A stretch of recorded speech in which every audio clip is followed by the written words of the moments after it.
This is Tony Cannuli, the host for the Slight Edge Zone on the Home Business Radio Network.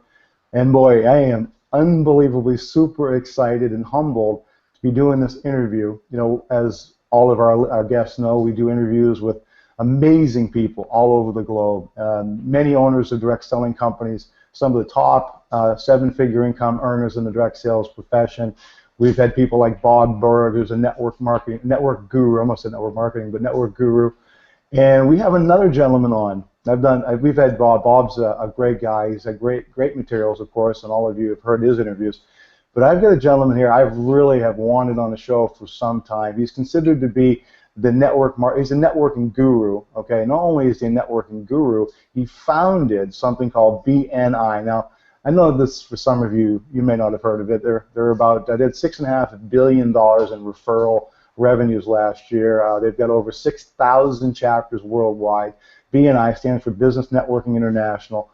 And I actually have the fortune and good privilege to have today on the Slight Edge Zone the founder, Ivan Misner. Now, Ivan has an amazing story. It would take me 10 minutes to go through his entire bio, what he's done over the last 30 years, how BNI got started. So what I'm going to do is I'm going to have Ivan come on and share his story, and then we're going to have some unbelievable conversation for the next 30 to 40 minutes. And I got to share with you, anybody that's watching this either now or in the future, grab a notepad, because there is so much wisdom, there is so much value, there's so much unbelievable gold nuggets, as we call it here, that will come from Ivan. You just won't even believe it. Like I said, this gentleman, if you want to understand networking in business and how it ties together in relationships, we've got the right guy on the show today. And with that, Ivan, I really appreciate you taking your time. I know you've been really busy all over the world. You just got back recently. I really appreciate you taking your time today to share with our listeners here on the Slight Edge Zone your story. And then I'm really excited because our conversation that we had here prior to doing the Hangout, we had some amazing things that we're going to be talking about. So welcome to the Slight Edge Zone. How are you doing today? I'm doing great, Tony, and thank you very much for the invitation. This is the fun part of my job, is talking to people about networking, word-of-mouth marketing. So I appreciate the opportunity. Thanks for inviting me.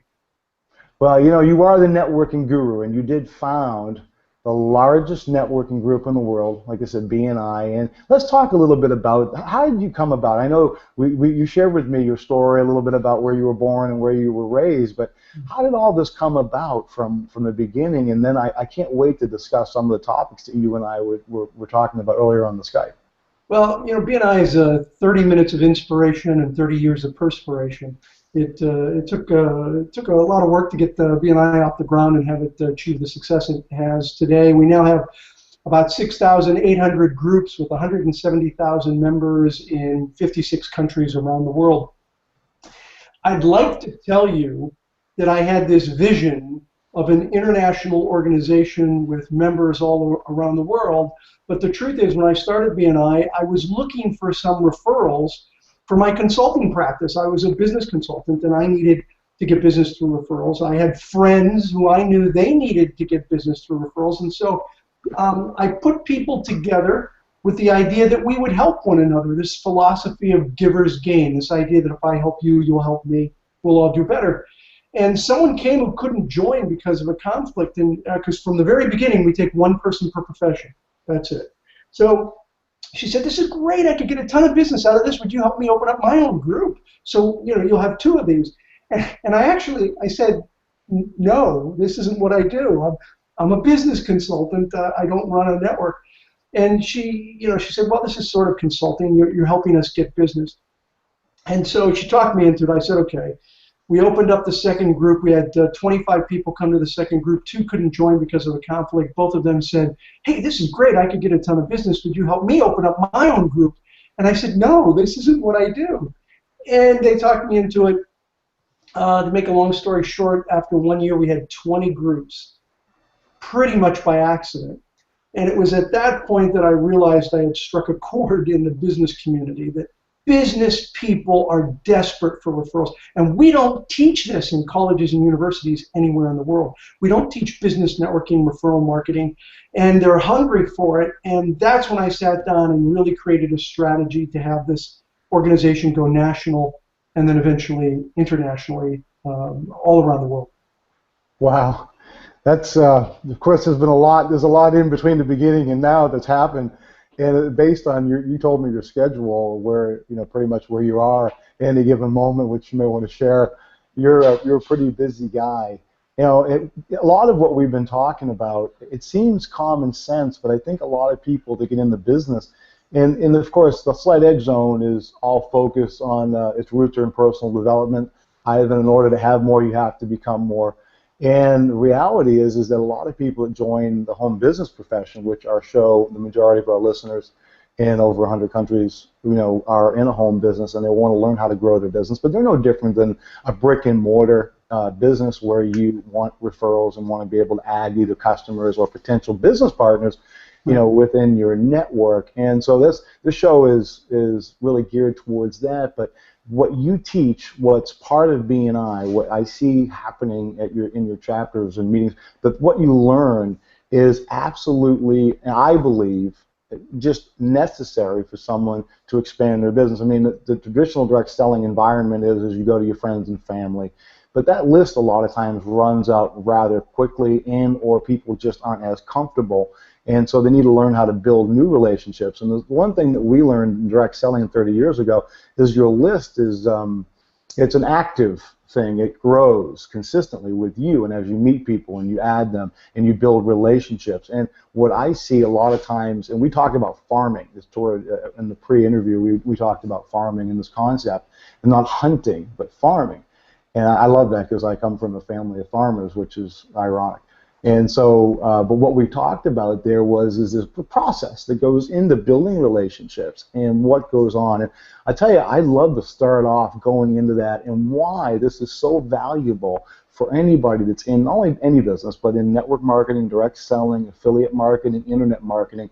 And I tell you what, I get really, really, really hot on this one because at the end of the day, referral marketing to me, relationship marketing is really the term I like to use because it's all based on, this concept of like, know, and trust. People will not do business with you. They don't like you unless they have to. Then that's a different story. If you have a product that you can't get anywhere else and you have to have that product, well, you may buy it from somebody that you don't really care for. But for the most part, people today, especially today with all the options, they will buy from people they know, they like, and they trust in a relationship, and they buy you first and then anything else second. And I know in my case, I have spent more money for a competing product because I like the person that I was doing business with versus the one that maybe at a better price every time. I'll do it that way. I think most people are like that. And so let's talk a little bit about BNI and the benefits of somebody joining BNI, going to the chapter meetings, learning. And let's talk about some of the other things that may be a little bit gray, but it really needs to be covered. Like how do you conduct business when you're there? What do you do? How do you handle yourself? And how not to handle yourself, as you and I spoke about. Why don't we start off the interview with that? Because I just think this is information that everybody, especially in the direct selling profession, needs to hear today. Yeah, I'm happy to talk a little bit about BNI and about networking in general as we go on. First, there was a phrase that you used that I think is really important. You said a lot of what I talk about is common sense, and I would agree. Much of what I talk about is actually simple. It's just not easy. If it were easy, everyone would do it, and they don't. So what I talk about conceptually is pretty straightforward. The problem is that people don't do things consistently. They bounce around instead of doing something consistently. And so it's about doing these things consistently over time. And BNI is about a spaced repetition. We get together on a weekly basis with the sole purpose of building relationships to generate referrals. Last year, the organization passed 5.4 million referrals worldwide. You mentioned in my introduction, we generated $6.5 billion in business for our members all around the world. And that's because we have this very structured program that we do every single week. Every week, members meet. So we literally have 6,800 meetings every week all around the world. That's mind-boggling to me. And the members get together and they introduce themselves. First, there's open networking. They introduce themselves. They do a 60-second presentation, usually about, depending on the size of the group, 1 minute, as to who they are, what they do. and then the visitors get to introduce themselves. We do some administrative things. There's one speaker, sometimes two speakers. They're always BNI members, and the reason for that is they go into more detail. It's difficult in a minute to explain what you do. So they go into more detail talking about their products, their services, and most importantly, what is a good referral for them. And the last part of the meeting is the most important part. It's the reason all the members get there, and that's the referral part of the meeting. And that works by people have referral slips, and they may say, okay, so I've got 3 referrals today. One is for this person, one is for this person, and one is for this person. Here's what they are. This is what they're all about. They're expecting your call. We really urge our members to give referrals, not leads, not just a contact, but a true connection, somebody that is expecting your call and willing to talk to you. It's not a guaranteed sale, but it's an opportunity to talk. And I mean, in a nutshell, that's what we do in BNI, and we do it every week consistently all around the world. That's awesome. You know, I read your blogs. I've watched some of the videos you've done. I know you've got podcasts on BNI.com.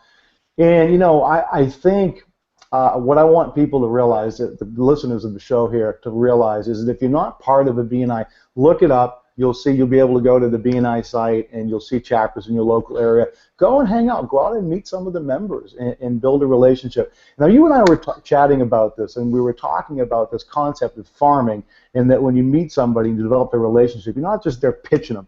You know, one of the things that I see all the time, and it really upsets me, is, and a lot of it's just ignorance. Some of it, people, you know, may not be so conscientious, but I think most of it's just they weren't taught properly, is that they're going to, whether it be a Chamber of Commerce event or a BNI event or any other networking type of event, and they're walking in and they're not even really taking the time to get to know you. They're shaking your hand, they're putting their business card in your pocket.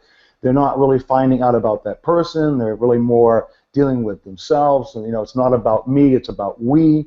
And if you focus on the other person, you can get to know that person, then you can solve challenges they have. You may have a product that can fit their lifestyle. If you're indirect selling, they may have a desire for a residual income, but you don't just assume that they do. You spend time getting to know that person, and that's saying that people don't know, you know, they only don't care how much you know, Ivan, until they know how much you care. Talking about this concept, you know, when a new person gets involved, we'll say in a direct selling company or affiliate marketing company, they want to go and they want to build their relationships with other people, build, you know, through the cold market, now take them to a warm, we call cold market to warm market status. They decide to go to a meetup or a BNI or a Chamber of Commerce event. How do they conduct themselves? What do you see as the proper way to conduct yourself? And also, what have you seen to be what we consider to be a harmful way? It actually harms them. And sometimes it's the fact that they're just, most of the time they're ignorant, they just haven't been around, and or they're so excited that they just don't think, and they end up walking into those events and they end up actually losing potential, you know, relationships, friendships, clients, customers, however you want to call it. Let's talk a little bit about that, because that is so important. Yeah, let me lay some groundwork, and then I'll answer that question. I spoke at a big event, about 900 people in London a few years ago, and I asked the audience, it was a networking event with speakers, and I asked the audience, I said, how many of you are here today? I opened up my presentation. How many of you are here today? Raise your hands. If you're here hoping to, you know, maybe possibly sell something. 900 people raised their hands. All 900 people. I said, great, great. Now, next question. Raise your hands, I told them. If you're here today hoping, you know, maybe possibly to buy something. Nobody raised their hands. Not one single person. And Tony, this is what I call the networking disconnect. People show up at networking events trying to sell, but nobody is there to buy. So what happens is too many people go to networking events and view it as a face-to-face cold calling opportunity. It's an opportunity to sell, sell, sell. And it's, you know, the truth is that it's not for that. It's about connecting with people to start to build relationships. Networking is more about farming than it is about hunting, as you mentioned earlier. It's about cultivating those relationships. So here's the foundation of what I teach. If people don't get this right, nothing else they do really matters when it comes to their networking efforts. It's called the VCP process. It stands for visibility, credibility, profitability. First, you have to be visible in the community. People have to know who you are and what you do. Second, you've got to establish credibility. That's where people know who you are, they know what you do, and they know you're good at it. They may know you're good at it because they've seen you operate in business. They may know you're good at it because they have friends that have used your services. Heck, they may have used your services and they know you're good at it. You've established credibility. Only when you get to credibility can you get to profitability, where people, and that's where people know who you are, what you do, they know you're good at it, and they're willing to pass you referrals on an ongoing reciprocal basis. This is a referral process, not a sales process. So I will often ask people, where are you in this VCP process with your own clients? And they almost always say, well, I'm at profitability. Really? Are you at profitability? Are the majority of your clients giving you referrals? And they'll say, well, no, they're not. Okay, so you're not at profitability with your clients. This is a referral process, not a sales process. So you're at profitability with the people who are giving you referrals on an ongoing basis. So by understanding that, it sort of sets the groundwork so that when you meet people, you have to ask yourself, where am I with this person? You and I meet, Tony, at a networking meeting. We meet for the first time. You've never met me. I've never met you. You don't know me. You don't know anything about me. You and I are at pre-visibility, okay? Don't ask for business at that point. In one of my books, I call this premature solicitation. You don't want to say fast 3 times, it'll get you in trouble. That's where, say, hey, hi, Tony, my name's Ivan. We should be doing business, and you're trying to close a deal. Don't do that. You want to get, first you got to be at visibility, and then you really need to be at credibility before you even start talking about the potential of doing business. And when people try to do that too quickly, it ruins the whole networking process. This is why some people think that networking is schmarmy, it's slimy. They don't like it. They don't like it because people are doing it wrong. That's why. That's a great point. It really is. Depending upon somebody's, I've always talked about this as if, I use New York City as an example. You could have if you have the right tour guide, Ivan, and they take you on a tour of New York City, it can be an amazing experience. Yeah. But you could also have the wrong tour guide take that same tour of New York City, and it may not be the best experience, especially depending upon where you go and who you're dealing with. In network marketing, what people's experience has been sometimes is deception, or it's just like you said, ignorance on fire. They don't know what they're doing. They're vomiting all over them. They're not taking a minute to get to know them. And it's like, hey, who are you? The sign's coming up, the garlic is coming up around the neck, and that happens. And unfortunately, it's just part of networking. And the reason I believe, and I've been doing this 30 years, but the best example, understanding that I have as to why that happens is that in direct selling, you can start a business for a few $100s, and in some cases, $500, $300, $1,000. That's the Achilles heel. Is it's easy to do, but it's also easy not to do it right. Now, if someone's buying or investing in a $500,000 or even a $100,000 small business franchise or affiliate business, they've got $100,000, they've got 500,000 reasons to do it right, to show up. They're going to learn properly. They're not going to just throw it at the wind. Someone invests $500 in a business. It's like going on QVC, Ivan, and buying an exercise bike for $1,100, $1,200, and you use it 2 or 3 or 4 times, and then it becomes an expensive clothes hanger, and you hang your shirts on it in the corner. Yeah. I mean, how many people do you know do that? I mean, I won't say I've done that because maybe I have, but I won't say. But at the end of the day, it's easy to do, so it's easy not to do. So people get into a business like this, and they think, well, I'll just go out and be successful without learning what they need to learn.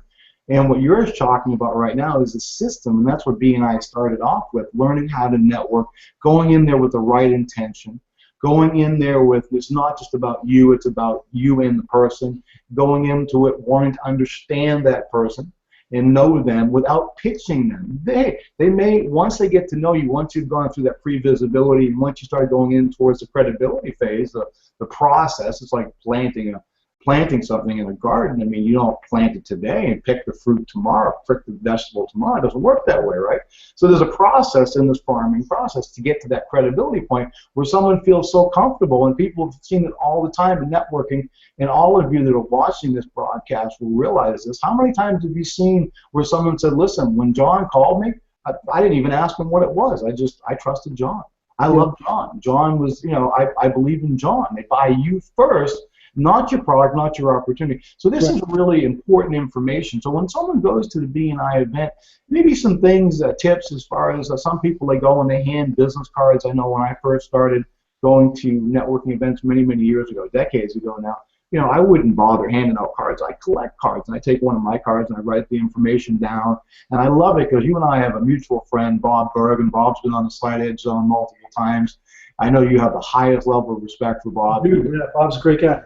His first book, Endless Referrals, everybody needs, you know, and we'll talk a little bit about your books here too, including the new one that you just wrote here recently, which is awesome. But his first book, Endless Referrals, changed my career. Unbelievable book. Everybody has to have in their library.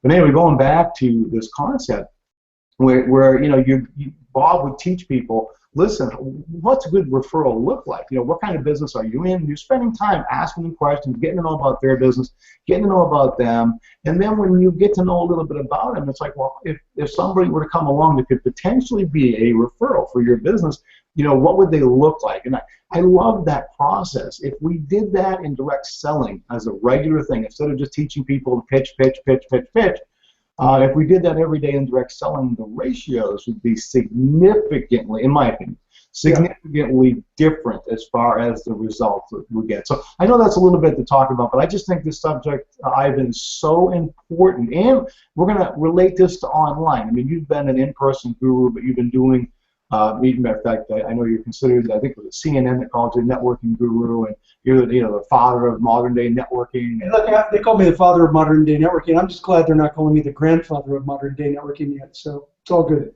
You don't look like a grandfather to me, but I mean, you've got that. I tell you what, with your schedule, man, you must be doing something right because you're all over the place.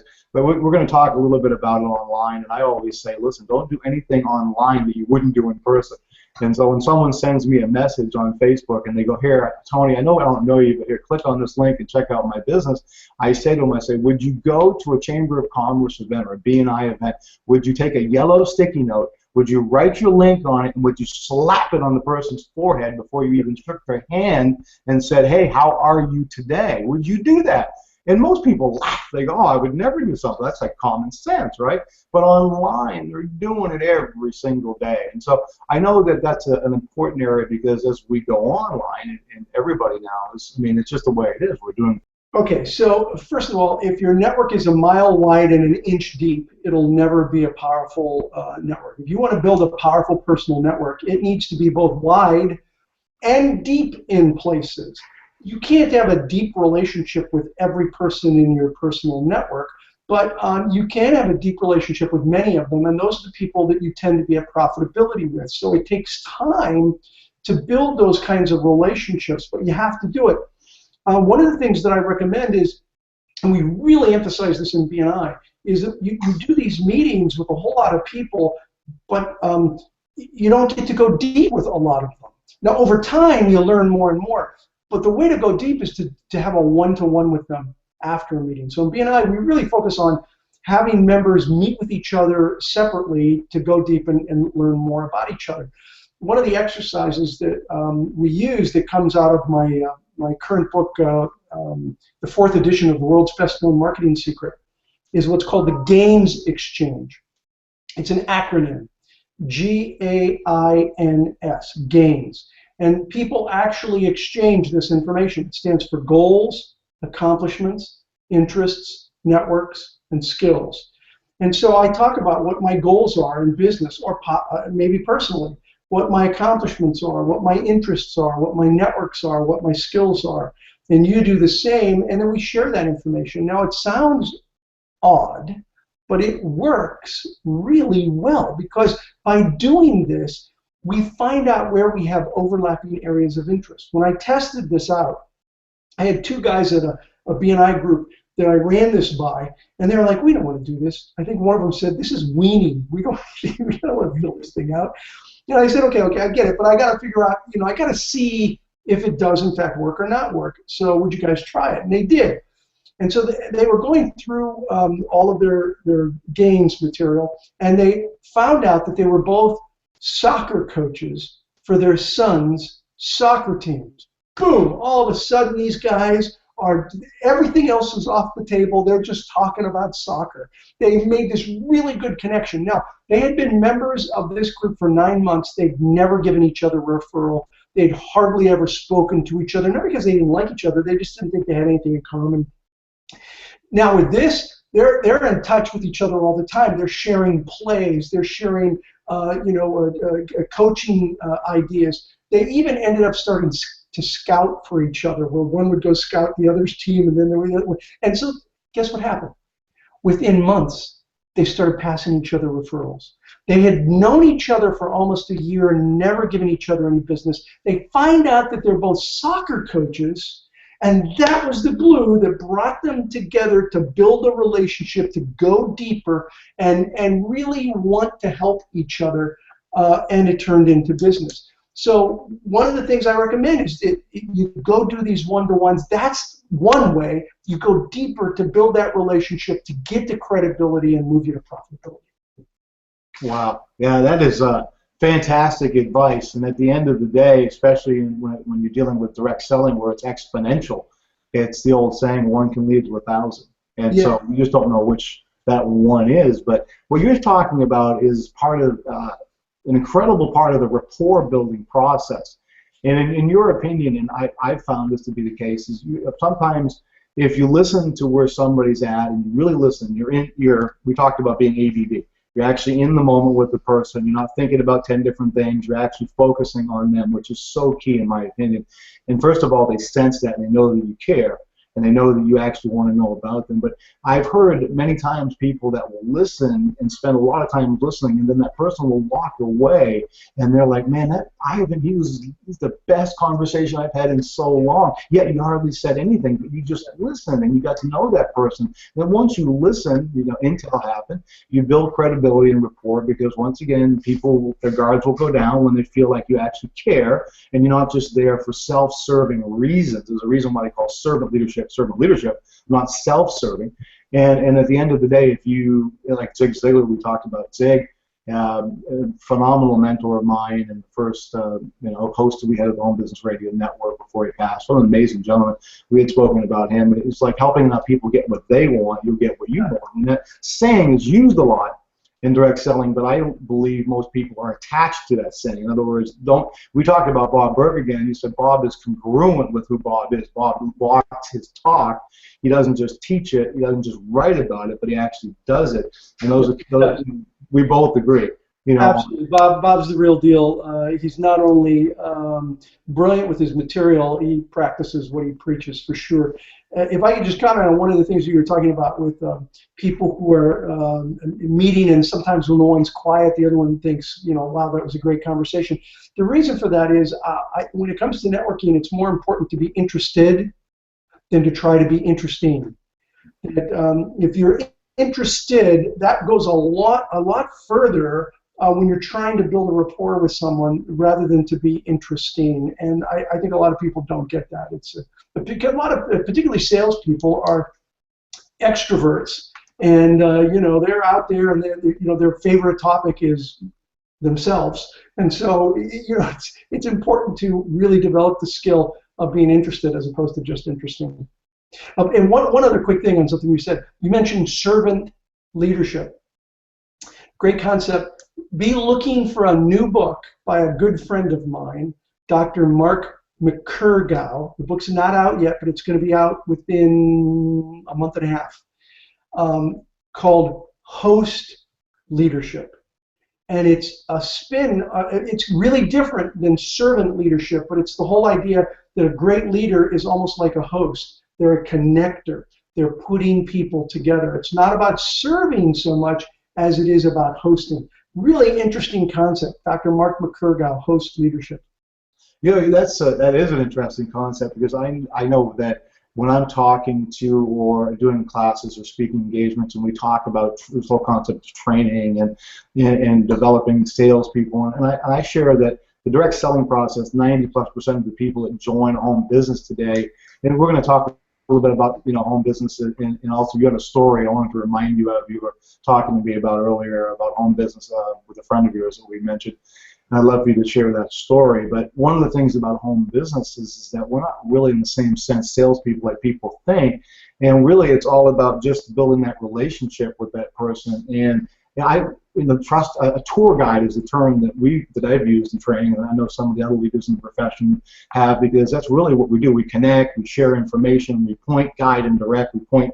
We use tools, we use books, we use references, we use events, we use Hangouts like this, we use Skypes, whatever we may have, but we use tools.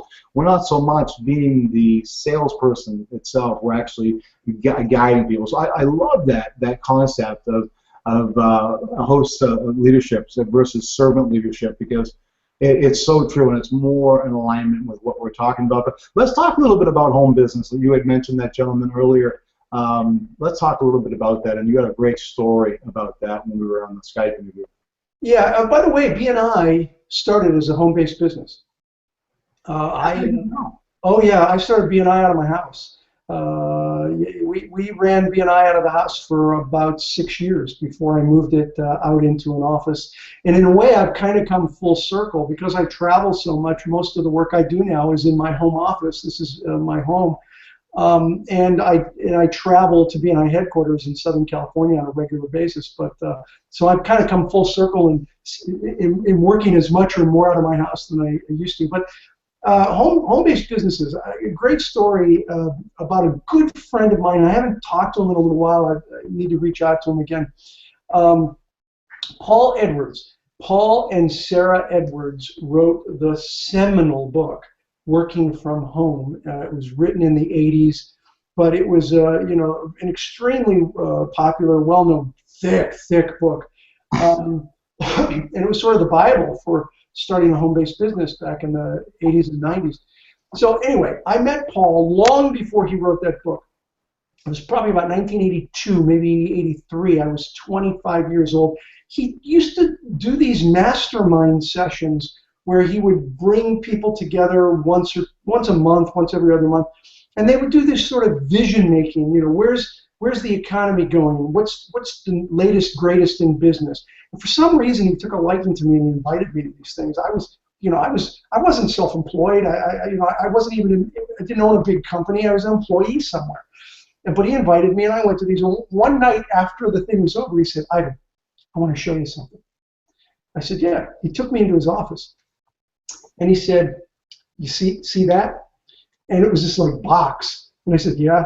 He said, "That's going to change the world." And I said, "Okay." He said, "People are going to," first of all, I said, "What is it?" He said, "It's an Osborne." I said, "An Osborne what?" He said, "An Osborne computer. It's a transportable computer. It's going to change the world." And I said, "How?" He said, "Because people are going to be able to work from home. It's going to completely change the way we work, because people will be able to look and feel like a big company because of this kind of technology, and it'll evolve over time, and you can run a business looking like a big business, but you can be working out of your house." I remember thinking, right, Paul, sure. I mean, you got to go back to the early 80s. Working from home, really? That was just unheard of. Only losers worked from home in the 80s. Now, mind you, 3 years later, I was working from home. He was totally right. Absolutely got it. Even 3 years later, it was rare. By 1985, 86, it was rare. I applied for membership in the Chamber of Commerce.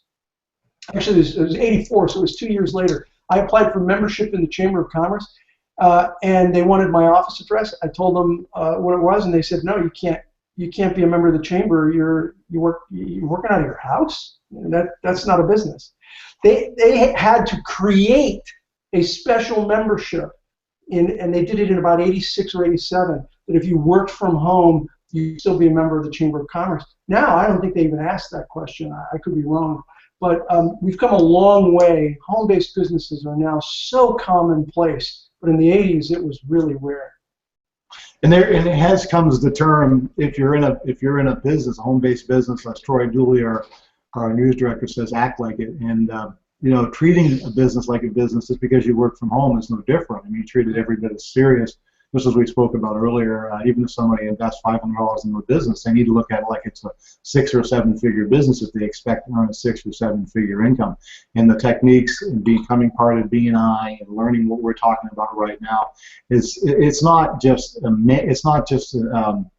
something you should do. It's something you have to do. I mean, it's just every successful networker I know, every successful business owner I know understands what you and I are talking about. Fundamentally, this is common sense, which unfortunately to a lot of people it's not as common as common sense should be. But at the end of the day, when it comes to home business, it's just as serious as any other business. It's just we have leverage, we have tools that we didn't have years ago. Now, speaking of books, I wanted to talk, because you've written so many books. Let's talk a little bit about some of the books you've written, including the new one, which is really, it's really about the law of associations, which I think is phenomenal. Let's talk a little bit about that. And you've been interviewed by, what, BBC, NBC, CNBC, and you've been all over the place. You've been interviewed all over the place. I'd love to just, maybe if you could share with our listeners what that process has been like, and maybe, you know, educating the media, educating the mainstream on modern day networking, maybe what some of the challenges have been there, and also, you know, I'd love to get an idea of where your vision is for BNI over the next 30 years or so. But your books, let's talk about that first. That's phenomenal. I love the fact that you've written as many books as you have, and you're actively working every day and blogging on a regular basis and constantly educating. So the latest book I've got is a BNI book, although it is available to the public. So if somebody wants to see it, it's not on Amazon yet because, ironically, we did the BNI edition before we did the public edition. We're working on the public edition now. It's called Who's in Your Room? And I really haven't talked to too many people about this in terms of the media or interviews. But here's the concept. Imagine that you lived your life in one room. One room. Okay? Your whole life, one room. That room has only one door. That door is an enter-only door. There is no exit. So when someone comes into your room, they are in your room forever. You can't get them out. If that were true, luckily it's a metaphor, but if that were true, Tony, would you be more selective about the people who you let into your room? Oh, absolutely. I've asked this question of thousands of people. I have never had anyone say, no, I don't care, I'd let anybody in. Nobody. Everybody always says, oh yeah, I'd be a lot more careful. And many of them say, I should have been a lot more careful about who I let into my room.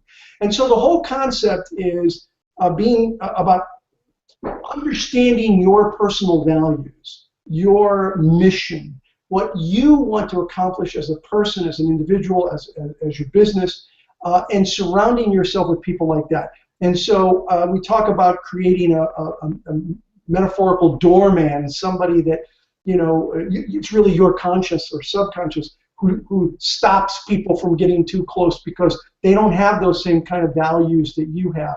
And they're not the kind of people that you really, really want to be working with. It's a brilliant concept. I'll tell you, it's not my idea. It's my co-author's idea, Stuart Emery.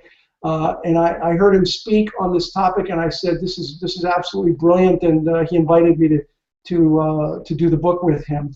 So if you like the concept, you can go to BNI.com and you can order the book there. It's called Who's in Your Room? It is the BNI edition, so there are BNI examples, but many of the examples that are in there will be in our public edition when it comes out. That's a great book. What book are you the most proudest of? I mean, you've written how many? 19? 19 books, yeah. Wow.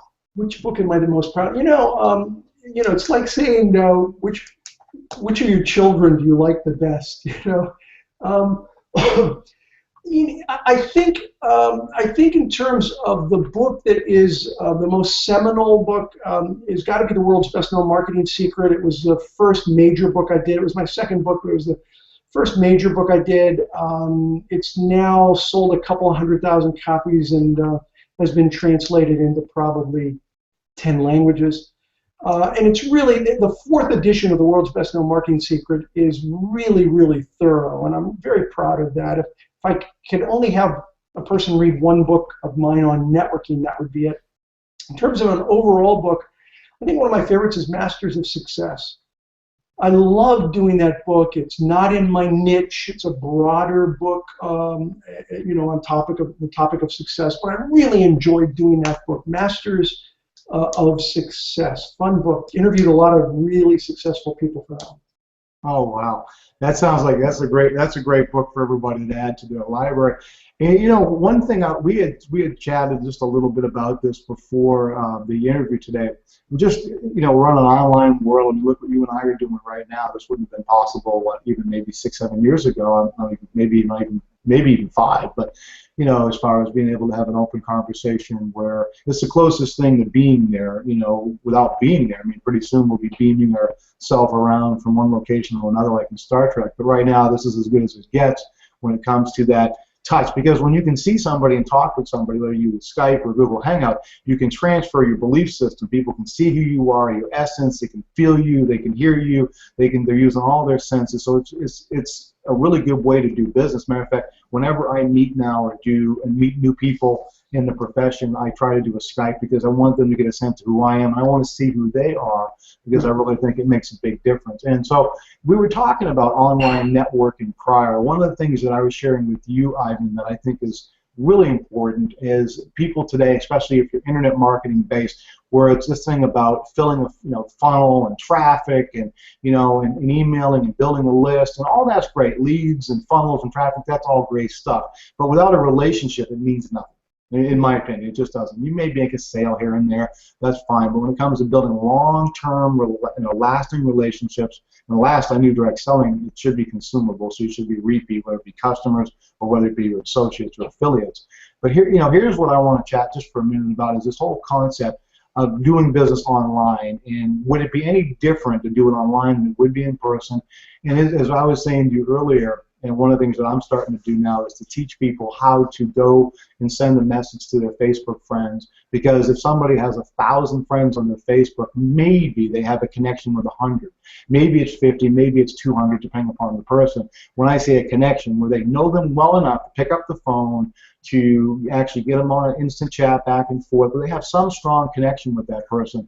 Out of, we'll say, the 1,000, or maybe let's say there's 100. And so the benefit, instead of just constantly trying to generate leads, is to get to know who's in your circle, get to know who's in your potential room.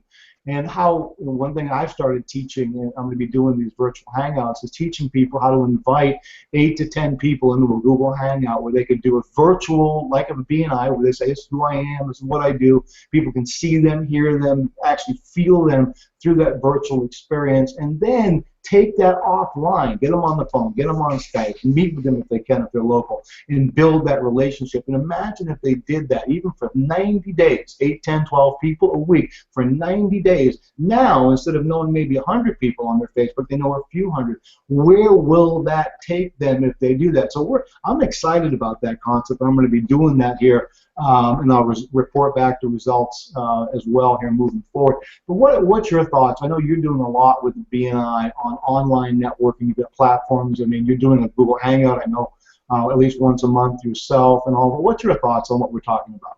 Well, I think online networking is powerful. I run the world's largest face-to-face network, but to me, it's not either or. It's either face-to-face or online networking. To me, it's both and. That you really need to do both. And I have a very active online presence. And you look at BNI's growth, in our first 11 years, from 1985 to 1996, we opened about 500 groups.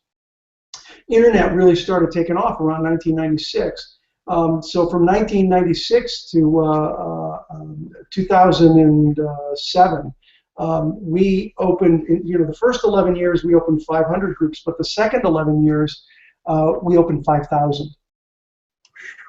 So the internet clearly has not been a problem to face-to-face networking. Face-to-face networking is here to stay. I did an interview a few years ago in Stockholm, and it was just 2 or 3 years ago. And there was this young 20-something-year-old kid who was the reporter, and he came to interview me, and he spent, no joke, Tony, the first almost 3 or 4 minutes of the interview berating me for running what he called the buggy whip business of the networking industry. That's what he called it. Wow. And what he meant was just in the same way that the buggy whip industry went out of business when the horses and carriages were replaced by cars, face-to-face networking is going to go out of business because of online networking. And I said to him, okay, well, so why are you here? And he said, what do you mean, why am I here? I said, well, why are you here to do this interview? And he said, well, my boss said I had to do the interview.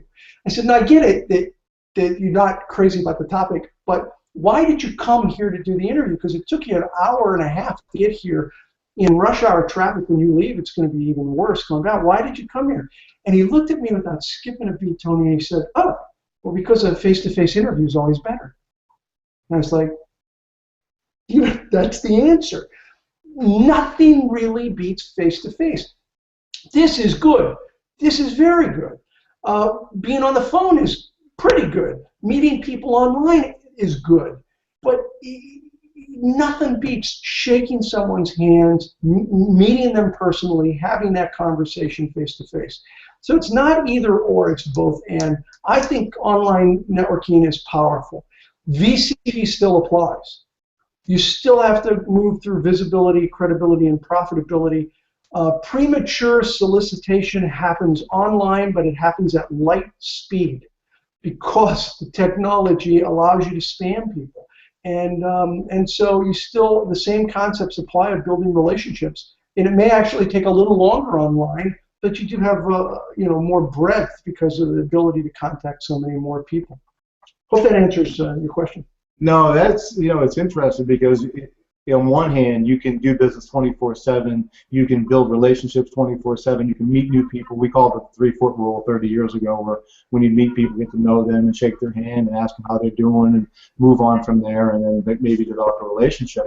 But you can do that online 24/7, but you lose a little bit when you can't meet people in person, because there's no better way to transfer your enthusiasm, your belief systems, and knowledge to another human being than in person. So that's why the combination works great. You meet somebody face-to-face and then stay in touch with them online, or connect with them online and then meet with them face-to-face. That combination is very powerful. And that's certainly what we try to do in BNI. We built a platform that you mentioned in BNI. It's called BNI Connect, and it connects all 170,000 members together worldwide on one platform through groups and the ability to connect with one another and have conversations. You can be a local business in Los Angeles and yet have a global network. You could be a local business there in Florida and yet have a global network all around you with people who have a similar philosophy. So I'm a real believer in online networking, but you have to apply the same rules. Yeah, you wouldn't, just as I say, would you do anything different online than you would in offline? And to me, there should be synonymous. There shouldn't be any difference. There's a human being at the other end of that Skype. How do you see things changing? What are you excited about moving into the next several years and beyond? I tell you, when I realized the significance of what you've created, how you started in a home-based business literally 30 years ago, where it's taken to you now, the lives that you've impacted, the amount of business that you do annually. I mean, it just gives me goosebumps, Ivan. But where do you see things going here in the next several years? Our goal is, I call it 20-20-10. By the year 2020, we want to generate $10 billion worth of business for our members worldwide.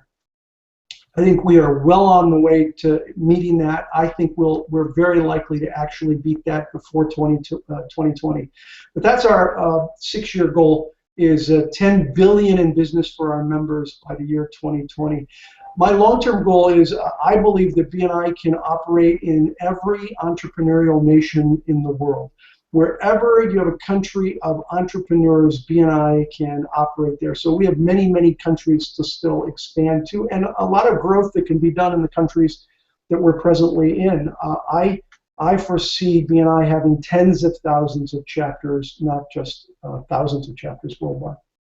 Wow. Well, that seems reasonable. You're already at $6.5 billion, so I could see that in the next 5 or 6 years. And actually, with the exponential growth that we've seen, why not? And it's such a valuable.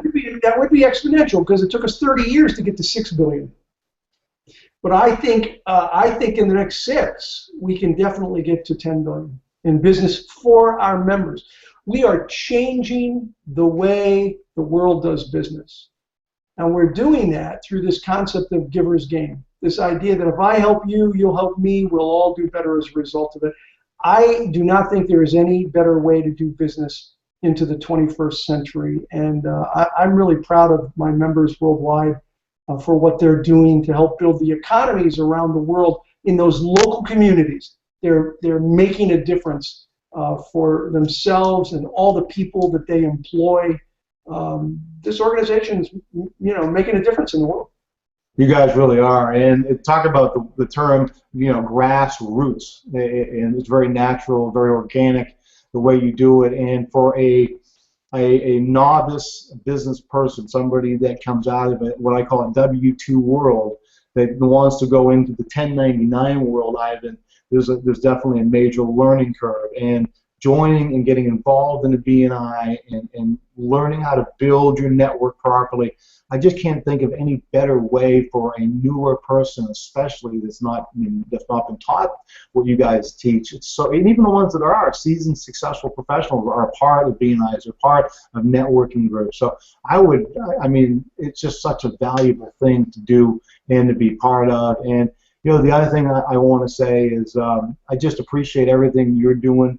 And what I'd love for our listeners to know, the best way, they can go to BNI, obviously. And by the way, when I use the word network, I've been using the word networking for 30 years, so I have a hard time wanting to shorten that word. But Business Network International, if you could share with people the best way to get where your blogs are, because I read your blogs, you got some phenomenal information that you're doing on a regular basis. Thanks. I've been doing the blog for 7-8 years, at least 7 years. So a lot of content up there. They can go to IvanMisner.com. IvanMisner.com. It's all about business. It's mostly about business networking.